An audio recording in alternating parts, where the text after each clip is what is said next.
Big TV digital exclusive breaking news చూస్తున్నాం. గరిక పార్టీపై కాంట్రవర్సీ.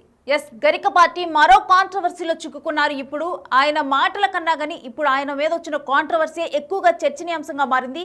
ఆయన లైఫ్ గురించి కొన్ని విషయాలు బయటకు వచ్చాయి. ఆయన మొదటి భార్య కొన్ని ఆరోపణల్ని చేశారు. ప్రెజెంట్ ఇదే విషయం అందరి మధ్య కూడా చర్చ జరుగుతుంది. ఎందుకంటే గరిక పార్టీ తెలియని తెలుగు వాళ్ళంటూ ఉండరు. ఆయన అంత ఫేమస్. ఆయన చెప్పే మాటలు కానీ ఇవన్నీ కూడా సోషల్ మీడియాలో కానీ ఎక్కువగా ఫాలో అవుతూ ఉంటారు, వింటూ ఉంటారు, దాని గురించి చర్చించుకుంటూ ఉంటారు. సో అలాంటి గరిక పార్టీ మీద ఇప్పుడు ప్రస్తుతం వాళ్ళ మొదటి వైఫ్ చేసిన కామెంట్స్, అదేవిధంగా ఆరోపణలు అయితే ప్రజెంట్ చర్చనీయాంశంగా మారాయి. చిన్నప్పుడు దేవుడికి దండం పెట్టుకుని భర్త ఇద్దరు పిల్లల్ని దండం పెట్టుకుంటే ఇద్దరు పిల్లల్ని ఇచ్చాడు, కానీ భర్త అవుతాడా? జీవితం మొత్తం అడవిల పాలైపోయినట్లుగా బతుకు మొత్తమే పోయింది ఈ మనిషి కారణంగా. 25 సంవత్సరాలు భరించలేని ఈ బంధం నీచమైన బంధం. అది పిల్లల కోసమని 25 సంవత్సరాలు ఉన్నా. పిల్లల ఫ్యూచర్ దృష్టిలో పెట్టుకొని, భవిష్యత్తు దృష్టిలో పెట్టుకొని అక్కడ నాకు స్థానం లేదు, నాకు విలువ లేదు. ఎందుకంటే రిజిస్టర్ మ్యారేజ్ కూడా చేసుకోలేదు, 10 మంది ఎదురుకుండా పెళ్లి కూడా చేసుకోలేదు. నాకంటే 2 ఏళ్ళు చిన్నవాడు. నన్ను అన్యాయంగా ఎత్తుకొచ్చి నా జీవితంతో చెలగాటమాడుకున్నాడు. ధర్మబద్ధమైన పెళ్లి చేసుకున్న వాడికి భార్యని ఎలా చూసుకోవాలో తెలుస్తుంది. ఎత్తుకొచ్చిన వాడికి ఏం తెలుస్తుందండి? పెళ్లి చేసుకున్నాడా, ఒక దండ వేస్తే అది పెళ్ళి అవుతుందండి? అన్నీ భరించేది ఎందుకు? 25 సంవత్సరాలు నా పిల్లల కోసం, ప్రాణాధికమైన నా పిల్లల కోసం నేను భరించి నోరు మూసుకుని ఉన్నాను. పిల్లల గురించినటువంటి బాధ్యత లేదు. స్త్రీని గౌరవించడం తెలియదు, ప్రేమించడం తెలియదు. ప్రేమ గౌరవం ఈ 2 పక్కన పెడితే అక్కడ నా పాత్ర ఏమీ లేదు. పిల్లలు ఆవారగా తిరుగుతున్నారు. వాళ్ళ భవిష్యత్తును దృష్టిలో పెట్టుకొని ఈ రిలేషన్ వాళ్ళ మీద పడకూడదు, దుష్ప్రభావం పడకూడదు అనే ఉద్దేశంతో నేను ఎలాగో నా జీవితం పోయింది అనుకొని పిల్లల్ని నువ్వే చూసుకోని బాధ్యతను 10-12 ఏళ్ల పిల్లలు అంతవరకు నేను పెంచానండి స్త్రీగా. అప్పచెప్పి బయటకు వచ్చేసాను. పిల్లల్ని ఎందుకు వదిలేసేవారి కామెంట్లో ఒక్కొక్కళ్ళు రేగిపోతున్నారు.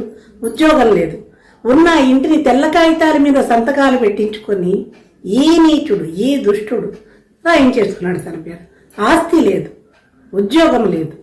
ఈ దుర్మార్గుడితో ఉన్న కారణంగా పుట్టింటి వాళ్ళు తలుపులు క్లోజ్ చేసేసారు. ఎక్కడికి వెళ్ళడానికి లేదు. ఏం చేయాలి? పిల్లల్ని తీసుకెళ్ళి ఎలా పెంచాలి? సొసైటీలో తండ్రి ఎవరని అడుగుతారు, తల్లి ఎవరని అడగరు. ఎన్ని ఆలోచించి ప్రేమని మనసులోనే చంపేసుకొని పిల్లల్ని బాధ్యత అప్పచెప్పేసి బయటకు వచ్చేసా. కేవలం పిల్లల ఫ్యూచర్ కోసమని, వాళ్ళ భవిష్యత్తును దృష్టిలో పెట్టుకుని బయటకు వచ్చేసా. ఎందుకు వదిలిచ్చేవని అడిగేటువంటి వాళ్ళకి సమాధానం ఇది. అయిపోయింది. ఎవరి జీవితాల్లో వాళ్ళు ఉన్నాం. పిల్లల బాధ్యత తీసుకున్నాడు.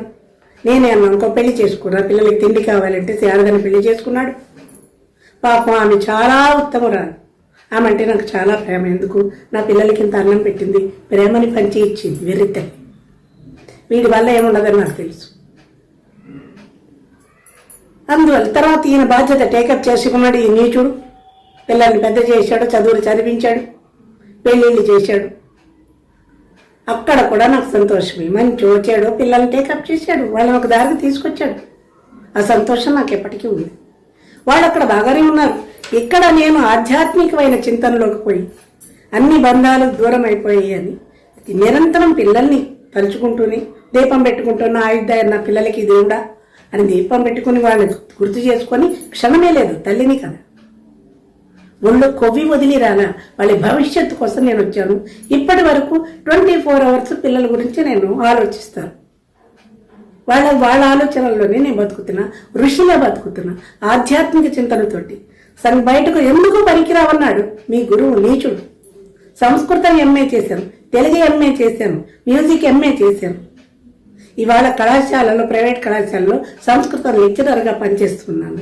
బయటకు వచ్చేసాను 2001 ఆగస్టు 23 బయటకు వచ్చేసాను. అప్పటి నుంచి నేను కష్టపడ్డాను.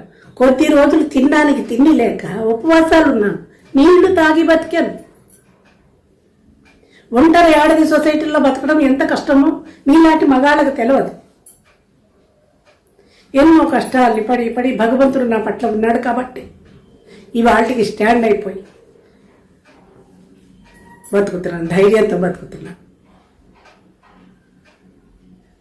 ఇటువంటి కామేశ్వరి గారికి ఆయనకి ఏమీ సంబంధం లేదు. 40 అంటే ఇప్పుడు 25 సంవత్సరాల తర్వాత ఈ విషయాలు ఎందుకు అని చాలా మంది అడుగుతున్నారు.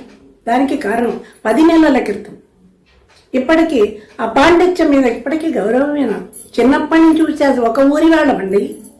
సత్యనారాయణ శాస్త్రి గారు పక్క ఇళ్ళ వాళ్ళం. మీకు 40 సంవత్సరాలుగా తెలుసు, 65 సంవత్సరాలుగా ఆ నీచుడు నాకు తెలుసు. పక్క ఇళ్ళ వాళ్ళు, అందరం కలిసి ఊళ్ళో ఆ పిల్లలు ఆడుకునేవాళ్ళం. అందరం కలిసి కెనడీ హై స్కూల్ కాశీపాడు అనే చోట చదువుకున్నాం. జీవితం మొత్తం వాళ్ళమ్మ వీడిని ఎత్తుకోవడం నాకు తెలుసు. చిన్నప్పటి నుంచి 18 పురాణాలు చదివినటువంటి పరాయి స్త్రీ తల్లితో సమానం అన్నటువంటి ఈ నీచుడు, ఈ దుర్మార్గుడు తల్లి వరసనే ఖూనీ చేశాడు. నిరంతరం తర్వాత జీవితంలోకి వచ్చాక 2 పిల్లల్ని నేను చూసుకుంటూ ఉంటే నిరంతరం 24 అవర్స్ పుస్తక పఠనంలో లీనమైపోయి తన భవిష్యత్తుకి బాటలు వేసుకుని ఎంత కష్టపడ్డాడో కళ్ళారో నేను చూశాను, నాకు తెలుసు. సరస్వతి కటాక్షం పరిపూర్ణంగా ఉన్నటువంటి వ్యక్తి కాబట్టే ఆ వాక్చాతుర్యంతో ప్రపంచాన్ని కట్టి పడేసి తన వైపు తిప్పుకోగలిగాడు. వృత్తి వేరు, ప్రవృత్తి వేరు. పాండిత్యాన్ని సంపాదించాడు, వాక్కులో సరస్వతిని పలికించాడు. కానీ నీచమైనటువంటి ప్రవృత్తితోటి దగా చేశాడు. జీవితం మొత్తం కోల్పోయిన నేను నోరు మూసుకుని ఎందుకున్నాను, పిల్లల కోసం ఆగాను. తర్వాత అర్థమైంది తన భవిష్యత్తుకు నేను అడ్డొస్తున్నానని. వెళ్ళిపో అన్నాడు. హింస పెట్టాడు. హింస అవి చెప్పే హింసలు కాదు. నేను అవన్నీ చెప్పదలుచుకోలేదు. పడి చివరికి ఆలోచించాను. ఇక్కడ నా ప్రమేయం ఏమీ లేదు. 10 సంవత్సరాలు 12 సంవత్సరాలు పిల్లలిద్దరికి, గురుజాడకి 10 ఏళ్ళు, శ్రీశ్రీకి 12 ఏళ్ళు. రేపుని చంపుకొని బయటకు వచ్చా. ఇంకో పెళ్లి చేసుకున్నాను. శారదను చేసుకున్నాడు. కష్టపడ్డాడు, ఒక స్థాయికి వచ్చాడు, పద్మశ్రీలు సంపాదించాడు, ప్రపంచంలో కీర్తి గడించుకున్నాడు, కోట్లు సంపాదించుకున్నాడు. వాళ్ళు చెప్తున్నారు కదా, నేను సంతోషం పడికి నా పిల్లలు కోట్లకి వారసులు, పెళ్ళిళ్ళు చేసుకున్నారు, సుఖంగా ఉన్నారని నేను చాలా సంతోషపడుతూ ఉన్నటువంటి ఈ సందర్భంలో ఎందుకు బయటకు వచ్చేవని అడుగుతున్నారు కదా. రాకపోదును, జీవితంలో బయటకు రాకపోదును. ఎందుకంటే మా తుచ్చమైనటువంటి చరిత్ర నా పిల్లలకి తెలియవద్దు, వాళ్ళ మీద ఈ ప్రభావం పడవద్దు అని నేను అనుకున్నాను. కానీ ఆ నీచుడు, నీచాధముడు మీ గురువు యూట్యూబుల్లో భారత భాగవతాలు, రామాయణాలు చెప్పుకుంటే పర్వాలేదు, కూర్చున్నాడు. మా శారద భుజం మీద